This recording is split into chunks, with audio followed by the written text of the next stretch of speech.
is about what all this means in terms of operating budget. So where are the areas that we're short in terms of the operating budget now?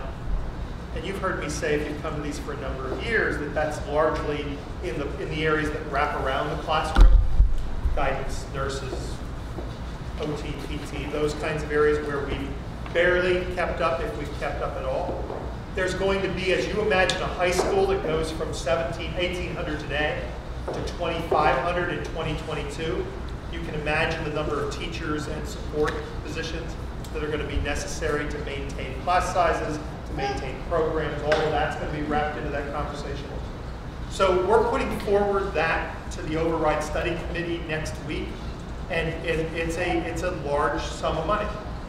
It's a large sum of money in terms of those pieces that are going to be necessary to maintain the services that we have in place and expand on some of those that have been shortchanged over time. So we're going to do a preliminary sort of presentation of that to the school committee on Thursday night, and we're going to do a more formal presentation to the Override Study Committee on Wednesday night. And I'm encouraging people to be interested, to get interested in that. We had a lot of people who got interested in the B-Space process.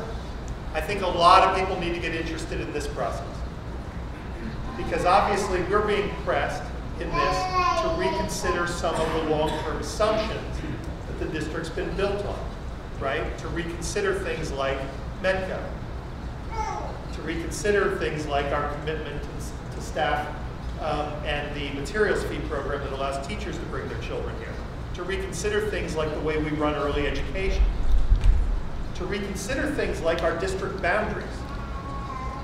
There are people who believe that if we didn't have district boundaries, and that if I had the ability to assign kids anywhere in town, that we could cut down on the number of sections. These are people who obviously don't value as much as we do neighborhood schools, because that would blow up the concept of neighborhood schools. And so I'm here to tell you part of this morning before it gets 2 or 3 months down the road and you say, I can't believe no one told us this was going on, that this conversation was happening. It's happening right now. And a big part of it happens next Wednesday night at 6 o'clock. I think it's in school on the 5th floor of Town Hall for our presentation of what we think the future needs are in terms of operating budget and technology, those two pieces. So, and the last thing I want to mention before I just sort of open this up is I sent a letter out a few weeks ago about the state's the state's potential transition to PARC as the statewide assessment. So I know a little bit more about that rollout now, so let me go over what I said in that letter and add a little bit to it. So the state in 2010 changed its curriculum frameworks, which are now based on the Common Core. Massachusetts is one of 40-some states that adopted the Common Core. Off of the Common Core, states grouped into 2 different consortia to create new assessments, new statewide tests, except they aren't statewide tests, to meet the Common Core. And in the case of Massachusetts, to potentially replace MCAS. Okay? We're now this year, as one of 18 members of a consortia called PARC, we're to the point of piloting, field testing those assessments. And every one of my elementary schools has been chosen at some grade level to pilot PARC. So there are 2 types of PARC assessments. One that looks in terms of their administration schedule very much like MCAS. They occur in that same testing window, but there are more performance-based kinds of tasks on the tests. I actually included a website or a link where you could look at some sample items if you wanted to that are under development by PARC. They also have an end-of-the-year assessment. Okay? If students were chosen in a particular grade level for a performance-based assessment, then I have the option of exempting them from MCAS in that subject area. So you have 4th, 5th, and 6th. You and Lincoln, out of the 2 schools I've started this with, you hit the jackpot. So 4th, 5th, and 6th grade have been chosen at this building, all for PBAs? Yeah, all for PBAs, all for performance-based assessment. So I said in that letter that I was leaning toward, and I'm leaning now more toward, exempting students from MCAS in those grade levels because it's too many testing sessions. So I've actually called it cruel and unusual punishment in some quarters. And the problem that some people cited, we talked a little bit about this at Lincoln on Friday, is that you will not get a report off of PARC, off of a field test. You will not get a report for that year. Now I should fill in some detail and tell you about how this works going forward because that's interesting as well. Next year, every school district in the state must choose, will it do MCAS or PARC? This is the field, this is the phase-in, if you will, that the Department of Education has laid out. So I'll tell you, we have no reason to choose MCAS. I have no reason to choose a test which ceases to exist the following year, right? But that means that next year, as a district, we won't get any reports. Okay? Which, yes, means for some of you, you won't see a report for 2 years from MCAS. And then the following year, PARC would be put into place. Now, one other thing I should mention about PARC is that PARC is a technology-based assessment. For this field test, we're going to be given, we've actually been assigned, and I'm sorry, I don't know what Runkles are, but we've been assigned in a particular grade level that the assessment will be given either via paper, pencil, or the kids will take it using technology this year. We've been assigned that for the field test. Okay? And we're fine with the capability to do that. We're a little bit dicier on the capability to do that when it becomes district-wide, as most districts are. But for a number of years, we're going to have the option of using paper, pencil. And so that's what will happen with those PBAs and those end-of-year assessments this year. And then after that administration in 2015, the State Board of Education will decide if we're going to PARC. So here's my editorial comment. The commissioner is the chair of the board of PARC. The Massachusetts commissioner is the chair of the board of PARC. So my bets are on us going to PARC. It's a funny feeling I have, I'm not sure. So anyhow, that's where we are. And I get that the downside is that we won't get these reports. I personally think, and have said to anyone who will listen and some who won't, that I think that the issue of the multiple testing sessions for some kids on top of an MCAS far outweighs the time taken away from teaching, far outweighs not getting a report for that particular year. So that's where I am on that. By the way, it won't be all the 4th, 5th, and 6th graders. I don't know if you got that from the letter. So if there are 4 classes of 5th graders, it will be 2 of them. It will be only 2 of them. The other 2 will take MCAS. You might want to know how they're going to be chosen.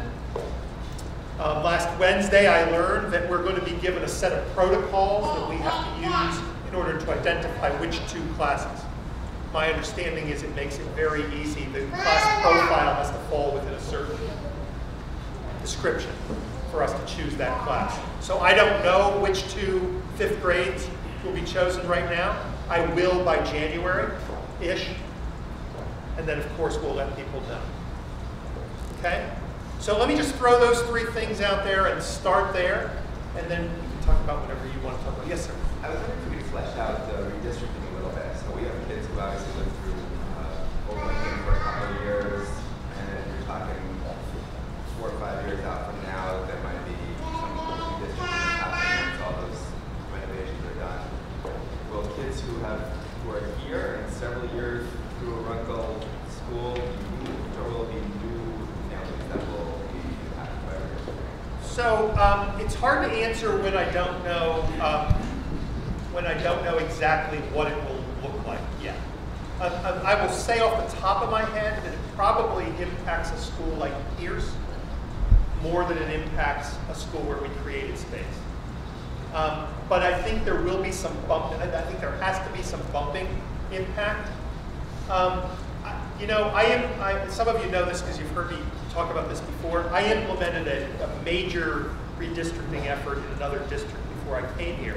And what we tried to use there was sort of a hold harmless and move people, you know, as grades came in or as families wanted to, and we did it and kind of transitioned it. There are some pieces of this that feel like we'll be able to do that out of some schools and not out of others. And so I'm gonna take a pass on that one until we have a little bit more detail on it. But it depends on, you know, one of the problems that we have is when we discovered this in the last round, right? When we look at redistricting and we use the profile of where kids live now to do it, that never works in the end. I mean, it works to some extent, but the darn kids don't actually live there 5 years from now. They live in different places 5 years from now. And so there's some of that to this. So we're going to start looking at models soon, and what that might mean. But we really have a lot to play out in terms of the overall size of the motion, the number of kids who live in that district, what the solutions are, what this Driscoll solution looks like, what that can bring to the peers, because the peers is obviously one of our bigger issues, although there will be some movement throughout. So there really won't be any information about how redistricting will affect groups, schools individually before we go for an overrun? I wouldn't say there won't be any.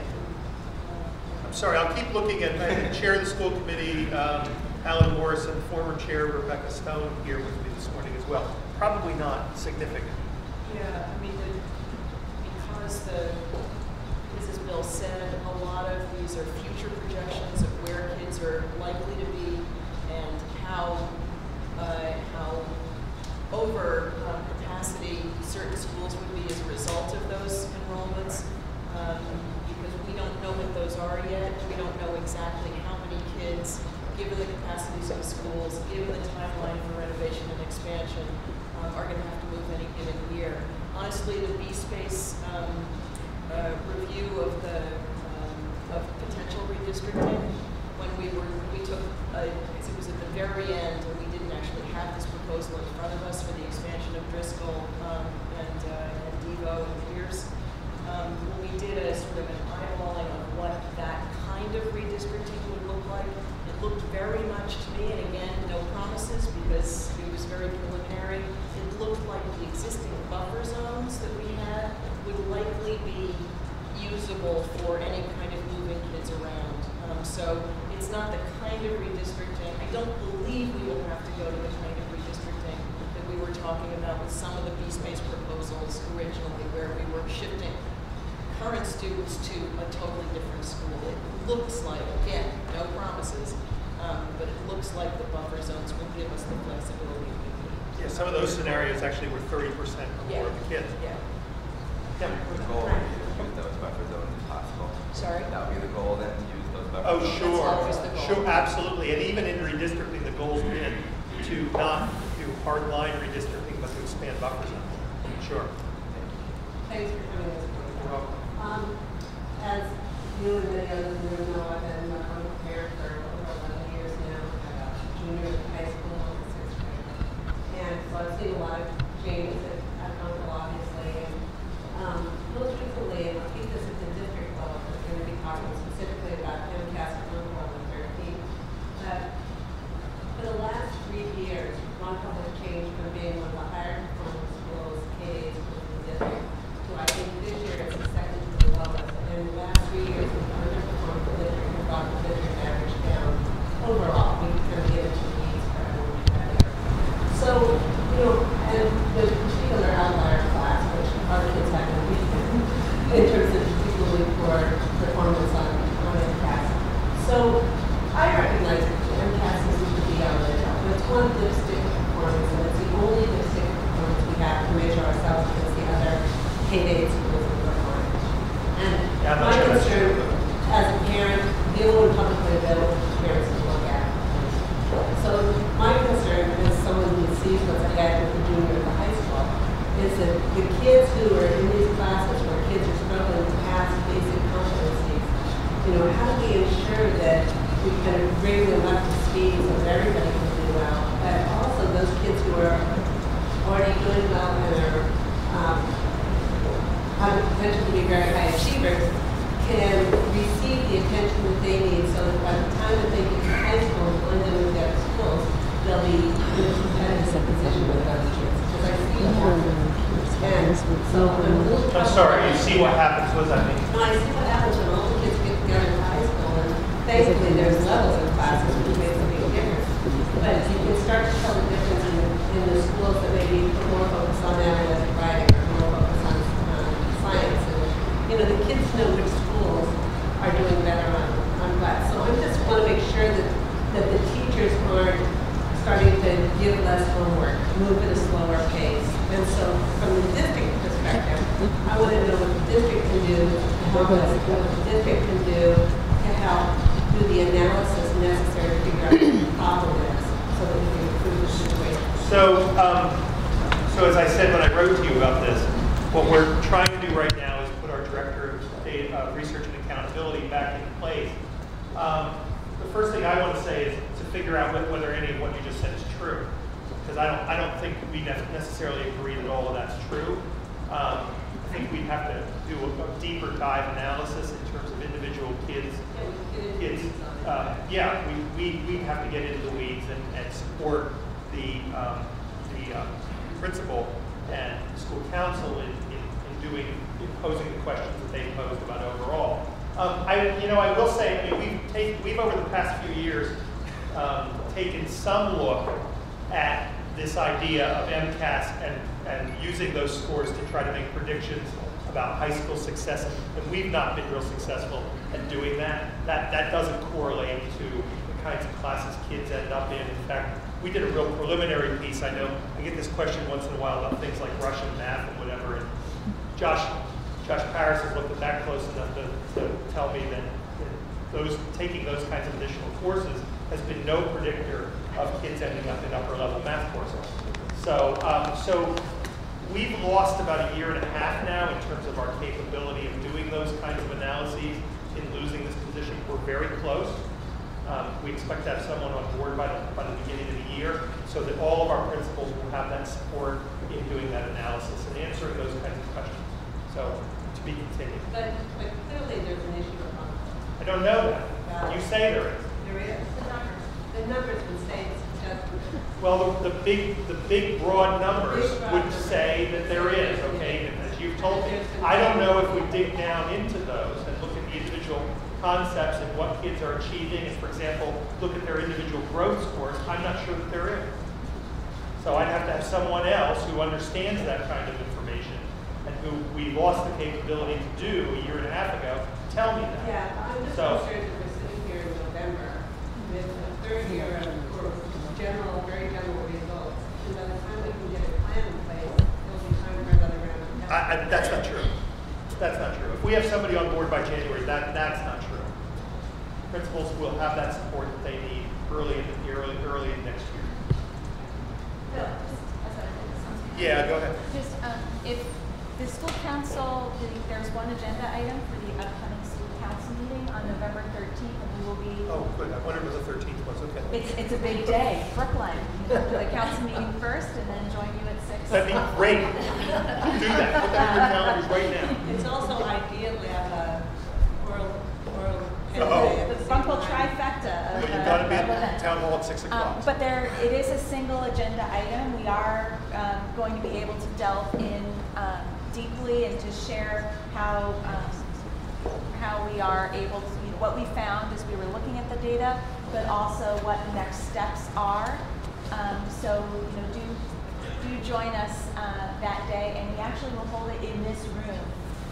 We typically don't, but since we think that there may be increased interest this year, hopefully you'll be able to join us then. And I think a lot of the questions can be answered then. So the other thing I wanted to say is that more and more MCAS is not the only way we have of assessing our kids, and it's not the only way we have of looking at performance across the district.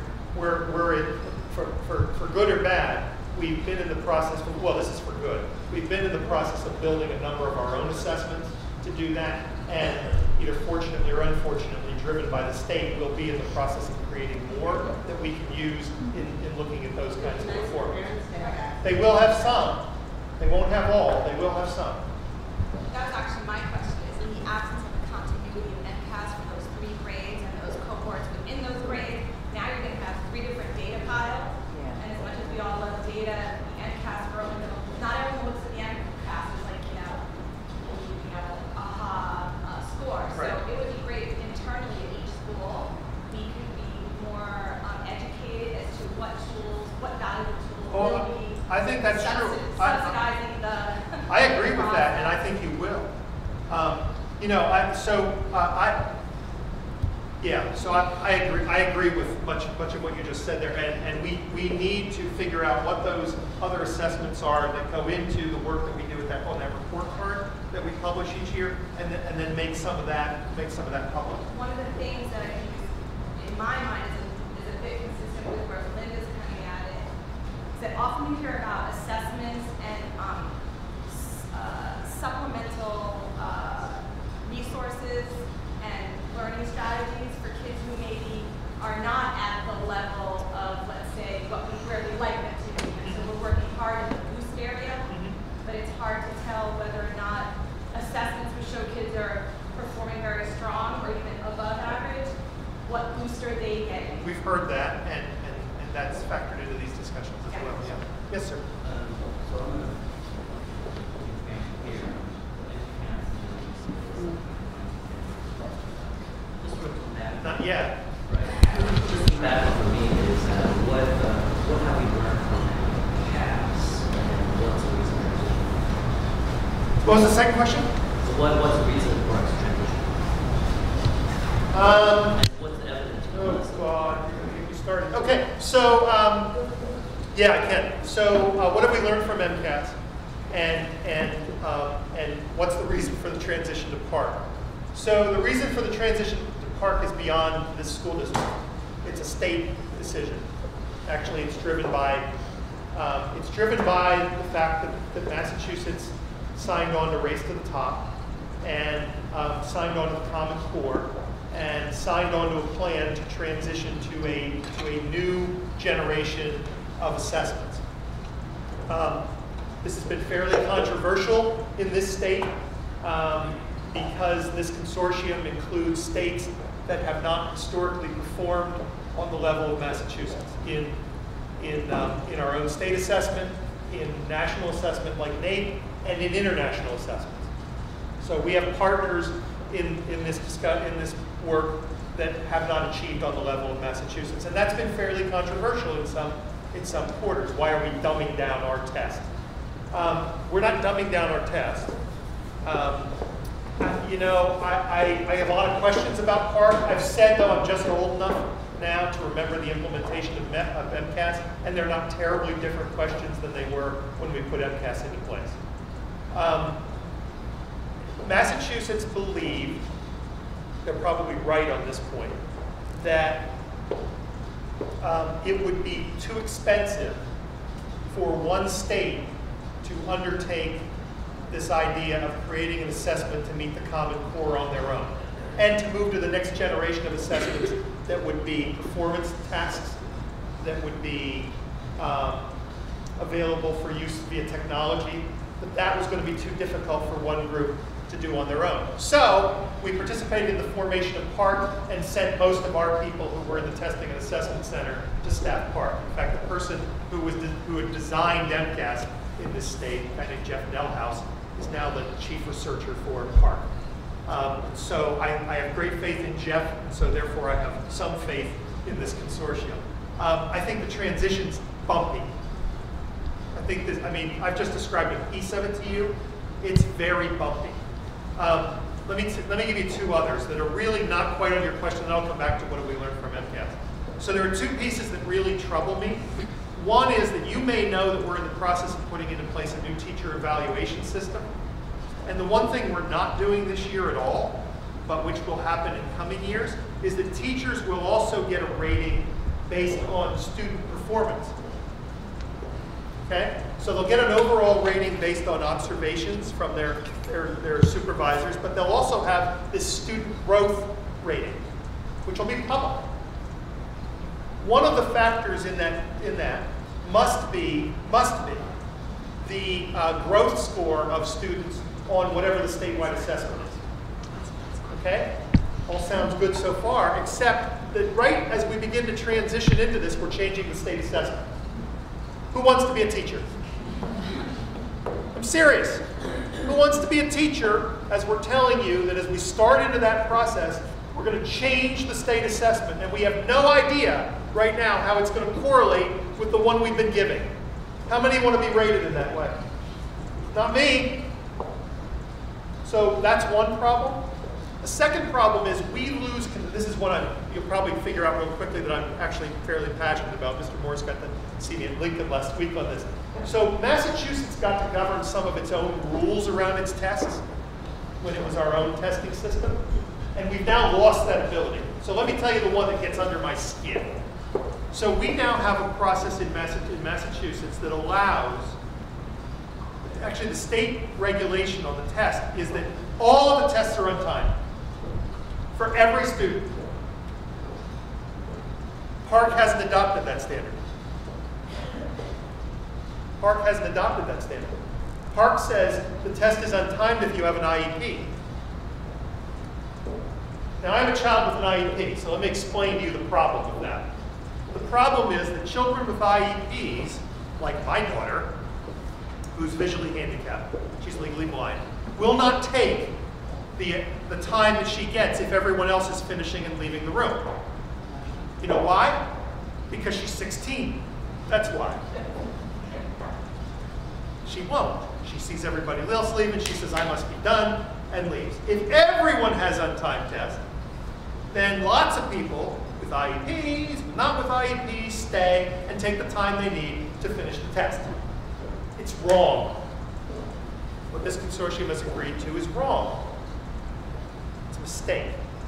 So we lose control of some things like that, which really trouble me, right? So we have some work to do in this consortium. We have to exercise some of our Massachusetts is #1, so you're going to do it our way kind of thinking, which I'm not beyond doing. What have we learned from it? I think we've learned a lot from MCAT. I mean, I've been in districts, thankfully, the 2 districts I've worked in during the time I've been in Massachusetts that I think have used it right. They haven't had conversations about both those districts, and by the way, very different in terms of performance districts, Beverly and Brookline, but they've used it in ways to really dig deep into the curriculum and analyze what we're doing and why we're teaching, what we're teaching when, and to try to make changes in some of that. They've used it in that way. And I think that's what we've learned more than anything else. You know, I'm not sure I learned I learned something about my children as they've come home with their scores, but I think I'm more, what's been more important to me is the way the district uses that assessment and those questions and those results to improve what they're doing in terms of designing their curriculum. Yes, ma'am. So just to go back a little bit to the discussion, that very lively discussion about Runkle and performance. So first of all, thank you for doing this. I think it's really helpful for us to have a dialogue. Thanks. There's a lot going on, and I know Vanessa's doing similar things too, so that's great. There's a little going on. So, I think 2 things, just to frame it at a high level. I think there's a lot of parents who are concerned about the future for our children in Yep. Brookline. We're grateful to be in Brookline and have the schools that we have, Yep. but there's a lot of concern with the overcrowding. There's also a lot of concern that we spend so many cycles on the overcrowding and what we're going to do, like we did with Runkle and our renovation, that it's important to understand where are we academically here and now, and what are we doing, where do we have areas for improvement, and what are we doing, and what is the focus.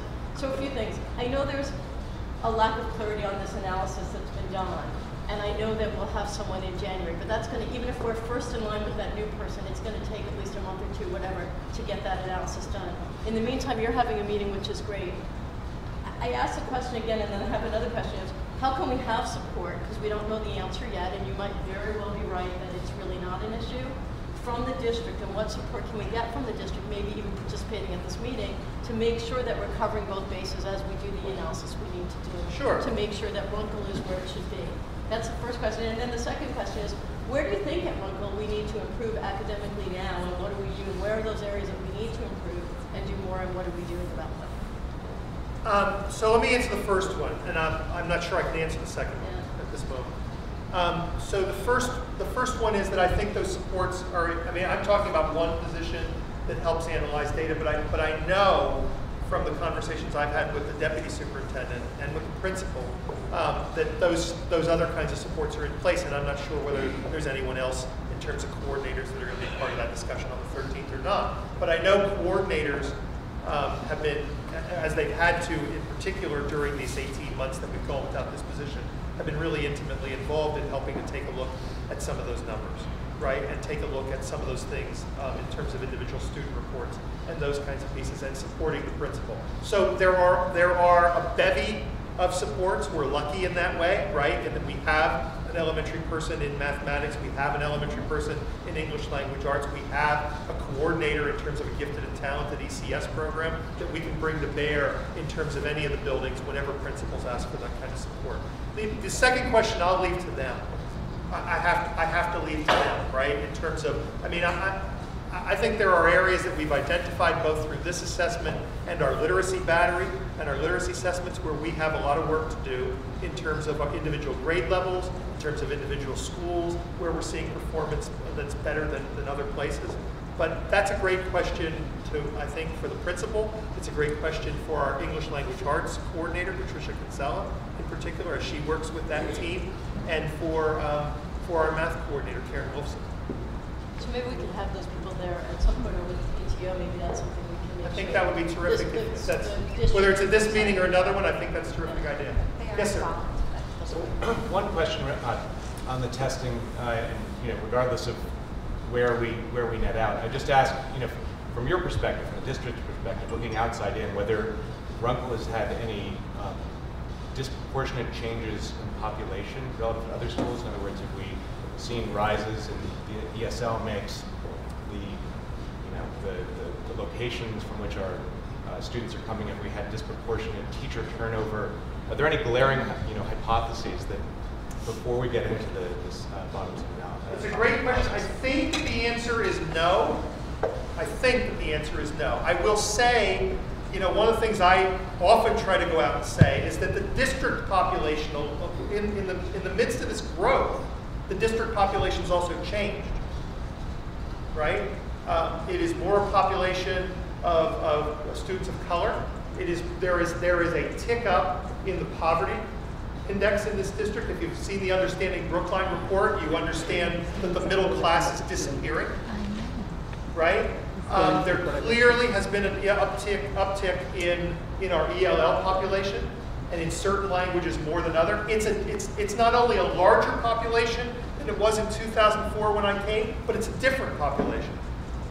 So, and we think we've taken some of those things into account in having these conversations, but we're not sure. Right? That will be important. Has to be. It has to be. Because those changes are going to, what we know is we're predicting not only growth, but we're predicting, and that report does as well, are predicting that those changes aren't going to stop. They're going to continue. This district is going to look different. By the way, can I just go back to one thing I said in the beginning, which I just feel the need to say in these presentations, and that is that nowhere in anything that I said about the building projects, nowhere in anything that I said about the need for operating budget support, those kinds of things, did I mention Hancock Village. Did you notice that? I just want people to keep in mind, and I know the school committee does, that nowhere in the considerations of B-Space, nowhere in the considerations that the school committee took up when they looked at the B-Space report was there an assumption made about a Hancock Village project. And here's what we know today. There will be one. Yeah, Hancock Village, they don't know what it is. Oh, Hancock Village is a development out near the Baker School where there's a proposal to enlarge. And now there's a 40B proposal, almost 200 units, many of them 3 and 4 bedroom. And something, what we know, and I know I get in trouble for this from the people who want to stop anything from happening, something is going to happen. Something is going to happen.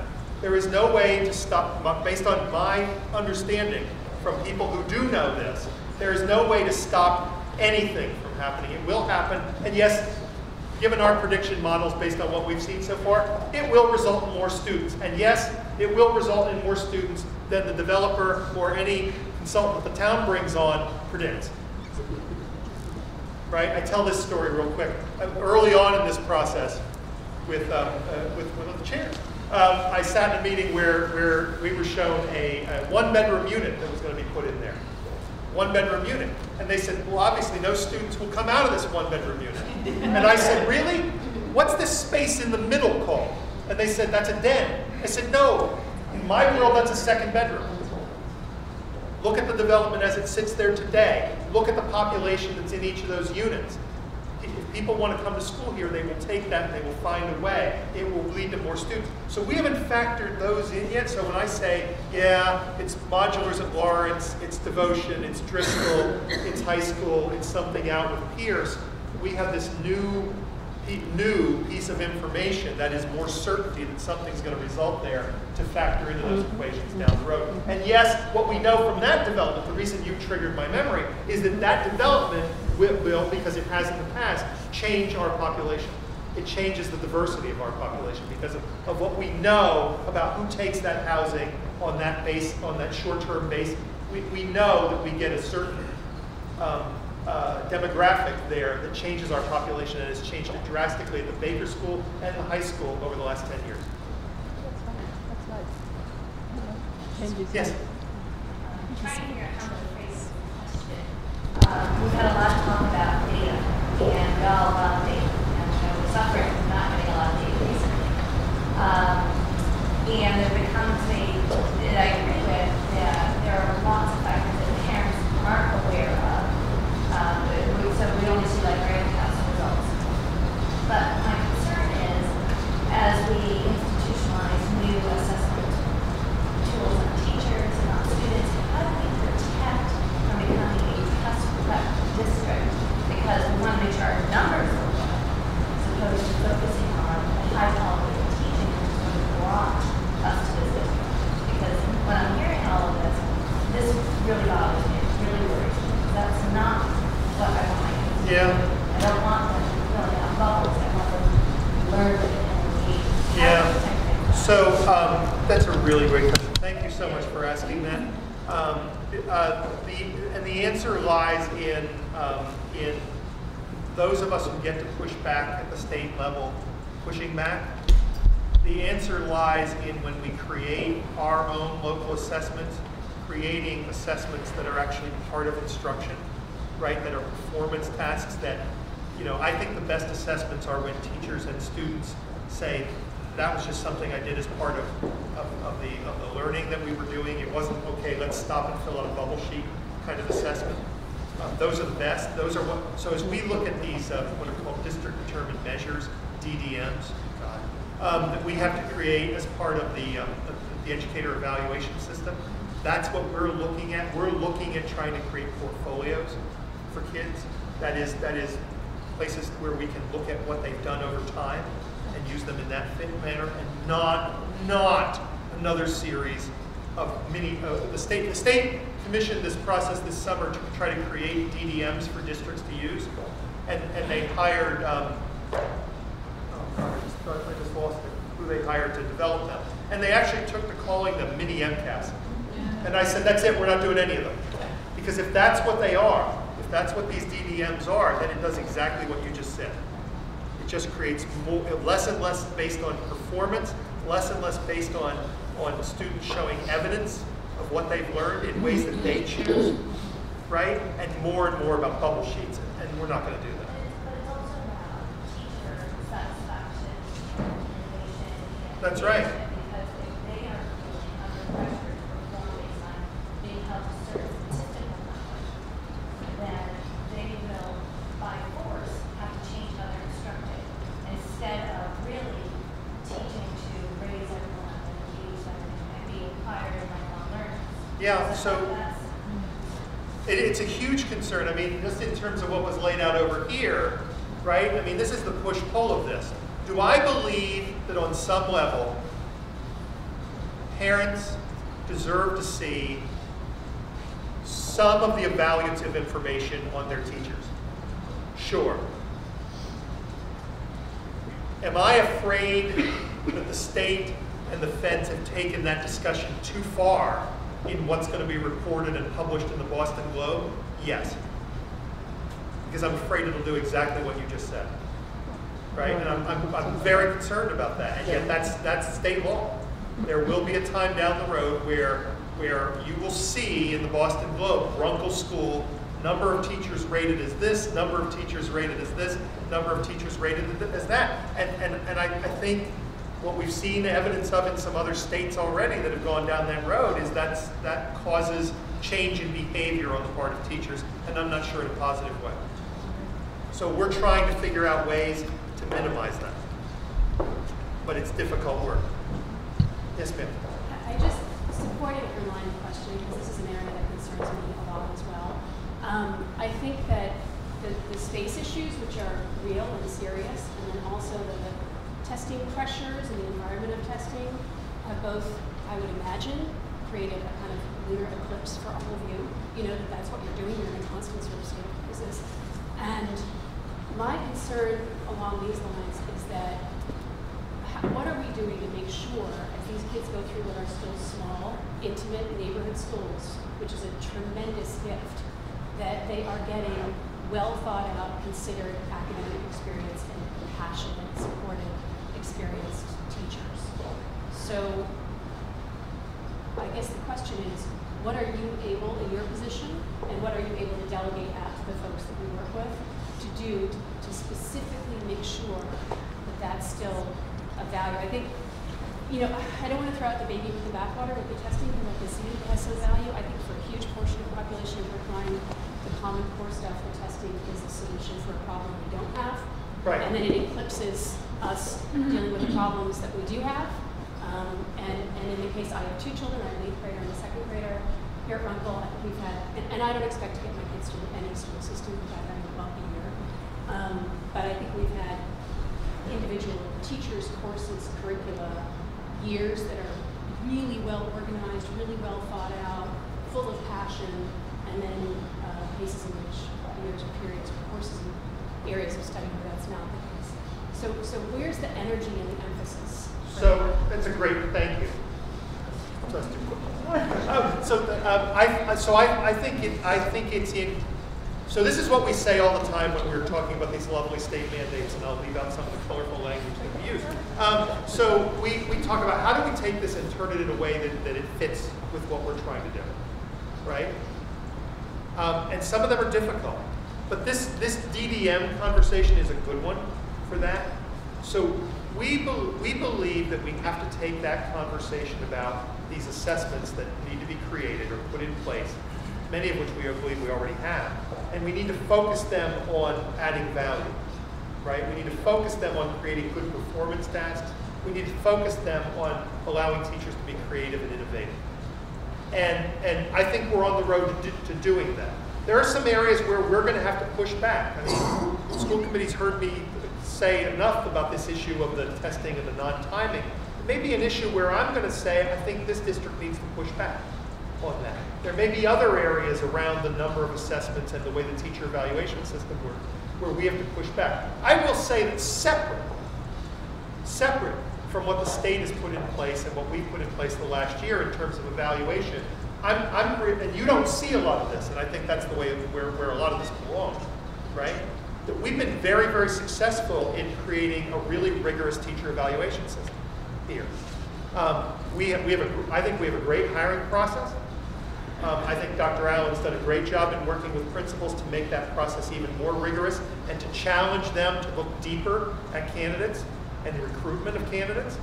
And I think then we evaluate people, and it's before we get to professional status, which is after that 3rd year with their license, that we really ask principals to justify to us the question, why should we add this person to the group of people who teach at Brookline? And where a lot of districts say about teachers who get professional status, oh, well, you know, there's nothing you can do about that. That is total hogwash, right? We push really hard in terms of the standards, and we have a lot of we've brought curriculum coordinators to that process. 10 years ago, curriculum coordinators didn't assist in evaluating, even though they had that subject area expertise. We thought they needed to at the middle level in particular, and added them to that. And a regular conversation that I have with principals and coordinators is around evaluation. That's my role, right? But we need to figure out ways within this law that we're trying to implement to make that something that actually brings value to kids. And I'm afraid that some of the way this law is structured and is in other states is not bringing that value. It's killing off that creativity and approach. And one of the reasons I came here 10 years ago is I didn't hear conversations here around, well, we have to pay so much attention to MCAS scores that we've got to cut down on our number of electives and put more time into remedial courses in X and Y and Z. We don't do that. We don't do that. I have two specific questions. Yep. Are you and the principals allowed to hire any great teacher you want because they're a great fit? Are there other things in play in terms of budgetary constraints? And the second question is, can you tell? Well, let me answer that. Okay. Okay, so first, assuming that they are licensed, the answer to your question is no. Now, principals know that we have a budget. We have a budget for hiring teachers, but I call it I'm a sports fan. I call it a flexible cap, right? Meaning that we have a position profile, and if they need to go above that, then they come to me and we discuss it. And I'll say to you, I think I've turned down 2 in the last 8 years. But not so much because of the money, because of other reasons. So I'll give you a big... But principal would be under pressure to not bring people to the pool. Why? I'm asking. In other words, if you're saying... They can answer that, but I don't think that's true. I'm trying to... They understand that... they understand that they have an amount of money. They can go over that amount of money, but they can move money around within that amount of money. So, and they know that. So, for example, we know, and that's easily adjustable. I'm getting too much into the weeds for a second. But we know that certain positions, just by the nature of that position, are more expensive, just because of what they require to get licensed in that area. They're going to be more expensive, and we adjust for that when we're doing it. So no, we've been very successful at maintaining our budget, and we think very successful at the group of candidates. Obviously, I don't think I'm alone. I have some concern of the value system in the town being, and my personal bias is I'd rather have my kid in a not great building with brilliant teachers. Right. And I understand that you can't move funds from construction projects over to teaching, regrettably. But my second question, and then I'll stop, is when you were talking about this new evaluation system for teachers that's going to be publicized, and you asked, would you raise your hand if you were a teacher? Can you, as a superintendent, or can the principals say to teachers in this system, don't worry about it, we don't care? Like, what is the consequence? Is there a consequence for that teacher beyond the reclined tab? That their pay scale or their very job would be at risk because of performance by that standard? Or can you just say, this isn't who we are, we have to do it, but don't worry about it? That's pretty much what we have said. We've tried to build a system. We think this system works best if it's built on trust, right? That it is about teachers, when they set goals with principals, setting goals that are real stretches for them, right? But the only way I'm going to be willing as a teacher to engage in a conversation where I set a stretch goal, right, is if I know at the end someone isn't going to hit me upside the head with a hammer. The first experience I have where someone does, I'm not going to do it again. I'm smart, right? And I speak from experience on that. I have someone who very close to me who works in another school district where they're told, trust us, trust us, trust us, and then banged over. That's not been our experience, both in the pilot that we ran last year. So we think we've been able to do that. Some of it's about the very nature of the shift. You're right. And this is the argument I've had with the commissioner way too many times. It's one thing to say, well, that individual teacher doesn't have an issue here because unlike Los Angeles, X number of years ago, their individual evaluation isn't going to appear in the paper. Come on. when we publish that the XYZ school, which has 80 teachers, had this percentage of teachers rated as this percentage of teachers rated as this percentage of teachers rated as needs improvement, and whatever, people are going to ask us who. And that's what they're afraid of, and they should be. They should be. And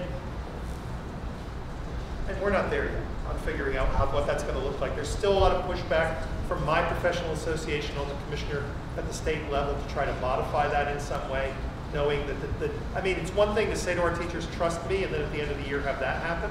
I'm not sure that I'd trust me when those charts appear. Yes, ma'am.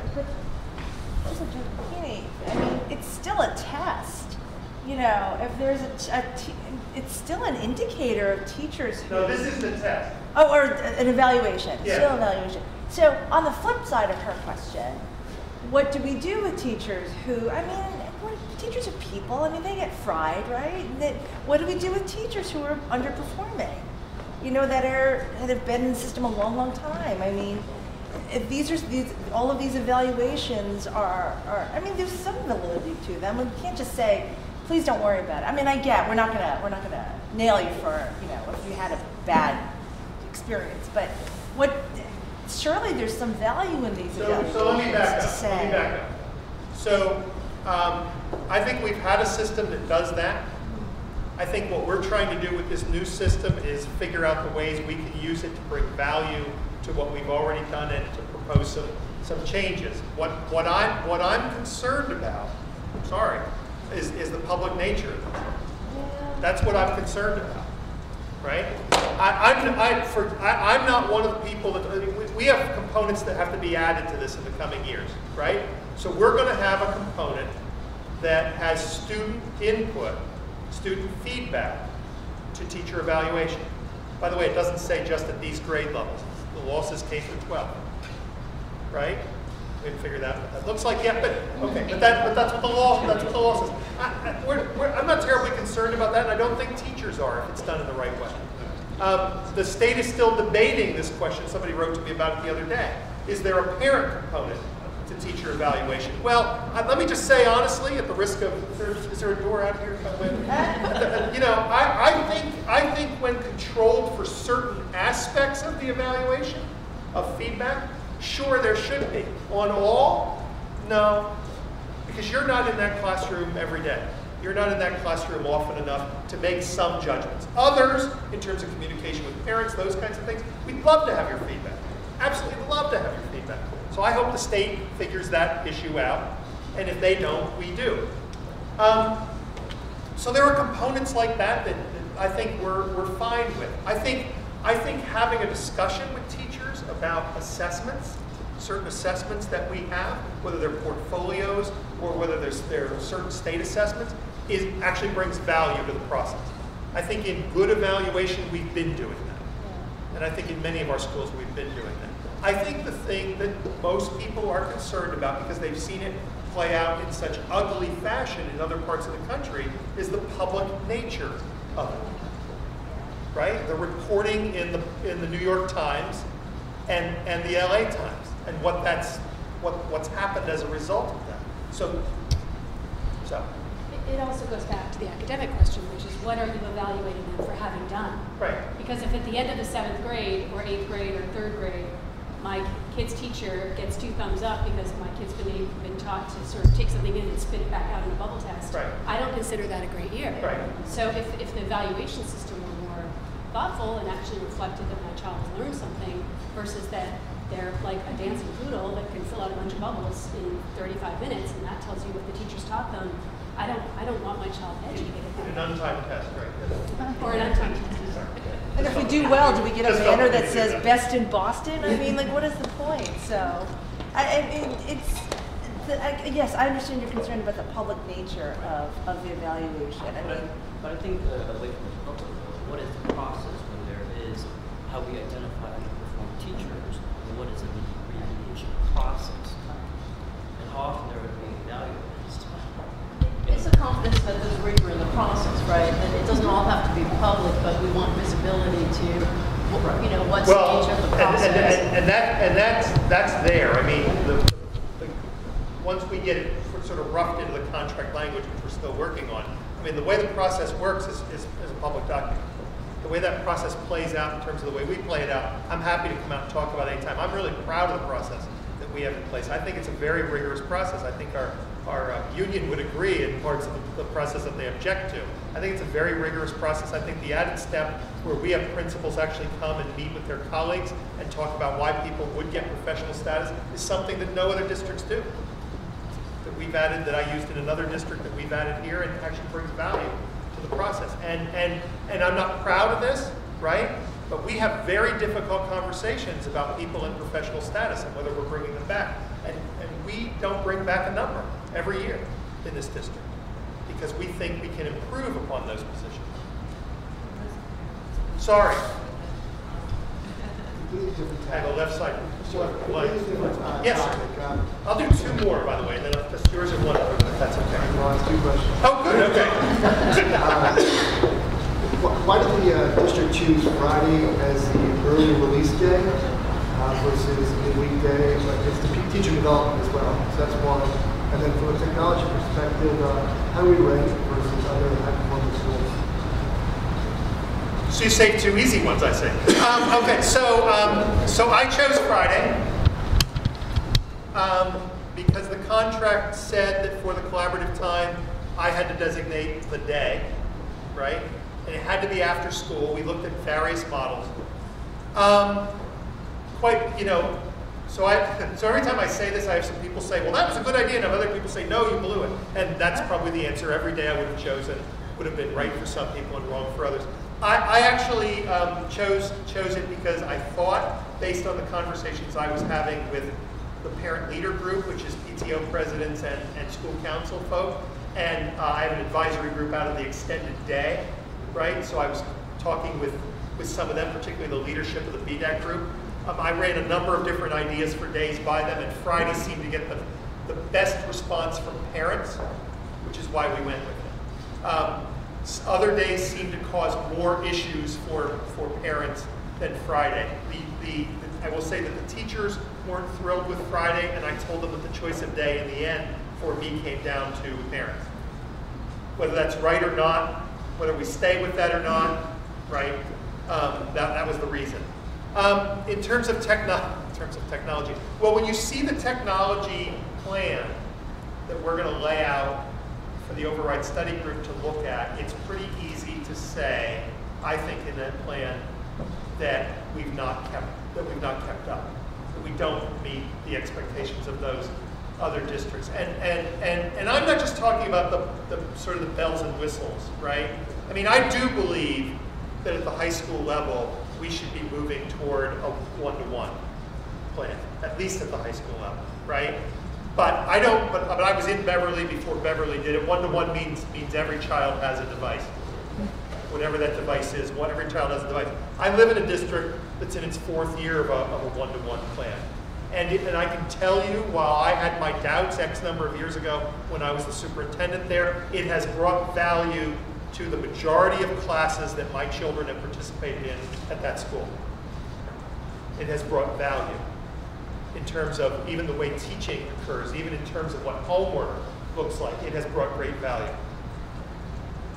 But I think it requires a lot of work to make sure that happens, and they did that work. So I don't just I don't say, wow, Burlington's got this one-to-one iPad initiative and we've got to be there. Not without a purpose, we don't. Not without a purpose. But just in terms of some basics of what we arm a classroom with, what we put in the hands of a teacher, the kinds of professional development, we're behind. We're behind. What we've put forward in this vision is I love this word, one of my school committees, is an attempt to leapfrog. Right? It won't put us, we won't be at the forefront of technology in public schools in this country, nor do I necessarily want to be. But we'll at least be able to provide teachers and students with what they need. I'll tell you, I mean, whether some of you are high school parents, you probably figured this out. The high school in some ways is a one-to-one now for most kids. And that's my problem. Back to the question this gentleman asked me earlier. right?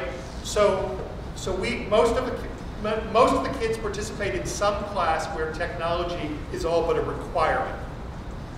You know who doesn't? The kids who can't afford it. So they're behind the 8 ball in terms of what they're asked to do, in terms of turning in assignments or doing particular work or interacting with their teacher. They don't have the advantages that the people who happen to have that device do. So for me, part 1 is making sure that everyone has access. Part 1, make sure everyone has access. In high school, it's at least 10%. It's at least 10%. I'm sorry, can I just add to his question in terms of technology? So why don't I do this? I'm watching people go like this. So I'll do this and then this, okay. And then we'll finish. How's that? Okay, you're on. Understanding that we are quite significantly behind in technology, any thoughts of hiring a technology specialist to help further this initiative along? What I hear in terms of, from the teachers, I think the teachers also, they truly need the support. And it's great to have, these great, technology devices, in our classrooms with our students. But I hear the teachers truly need the help in. So there are recommendations in what we're going to put forward for sort of reorganization of the way we support the technology as well. So that's a long-winded yes. Okay. You get the last word. I did this review. Yeah. That'd be good. Just a clarification or more in depth about the, I'll call it the have-not population. Yes. Those who don't have their own personal devices. Are you defining it as those who don't have their own personal devices? Are you lumping that those who may not have access to internet outside of the school? How are you defining it? Yes. Oh, Yes. because I think that latter half gets overlooked. Absolutely. So we might put a device in a child's student's hand. Once they leave, that's another thing. There's no extra support. That's right. Some of them are the same,